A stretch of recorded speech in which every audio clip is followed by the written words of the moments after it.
An ancient Egyptian rock engraving may have been carved at the dawn of the First Dynasty, up to 5,100 years ago, a new study suggests. The engraving depicts a boat that may have a royal figure seated in it, although only the person's head and right shoulder are visible. The engraving is stylistically similar to ancient Egyptian rock panels from the Proto-Dynastic period and early First Dynasty, periods that aren't well known to archaeologists. These similarities hint that the newfound carving may hold clues about the formation of the Egyptian state, according to the study. Boats are among the most frequently recurring motifs in Egyptian iconography, study author Dorian van Hoel, director and curator at the Musée du Malgertout in Belgium, said in a statement. During the pre-dynastic and proto-dynastic periods, c. 4500 to 3085 BC, the periods which foreshadowed pharaonic Egypt, the boat is ubiquitous and invested with complex ideological and symbolic meanings. The intriguing new rock engraving was found on the west bank of the Nile River near Aswan in November 2022, during a survey that was documenting rock art in the region ahead of the construction of New Aswan City, Van Hoel wrote in the study, which was published Thursday, July 10, in the journal Antiquity. The engraving shows an ornate boat dragged by 5 figures to the right, Van Hoel wrote. At the back of the back, a standing person holds an oar. Next to this person is an enclosed area, possibly a cabin, that appears to hold a seated individual. This person may be royalty, Van Hoel wrote. However, some details have not been preserved, making it difficult to interpret the individual. The seated person seems to have an elongated chin, which was typical for depictions of early rulers that might designate the false beard worn by kings since the First Dynasty, Van Hoel wrote in the study.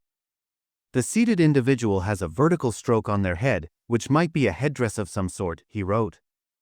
To date the rock art, Van Hoel examined its style. The boat's sickle-like shape and figures pulling it resemble boat depictions from the proto-dynastic and early dynastic periods, he noted, adding that the cabin is similar to depictions of late pre-dynastic boats.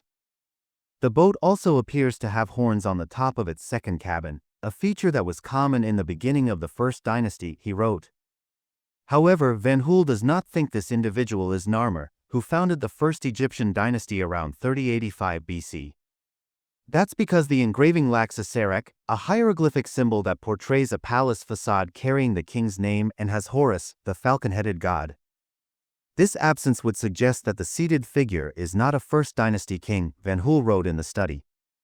Rather, it's likely that the engraving was produced at the dawn of the First Dynasty, perhaps shortly before the reign of Narmer, he wrote. The lack of the serek is a relevant detail, Alejandro Jimenez Serrano, an Egyptologist at the University of Jaén in Spain who was not involved in the study, told Live Science in an email. This could indicate that the seated figure predates the widespread use of this royal symbol in official rock art. This engraving and others are well done and have many similarities, so it's possible that regional authorities commissioned rock art specialists long before the first pyramids were built, Van Hoel noted.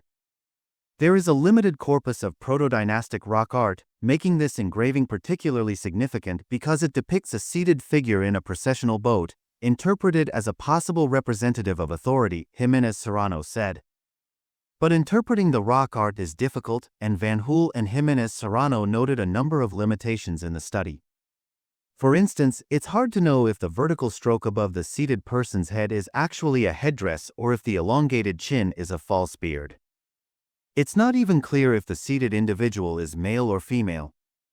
The study acknowledges that it is not possible to determine the gender and status of the figure, although its social importance as a potential member of the ruling class is recognized, Jimenez Serrano said.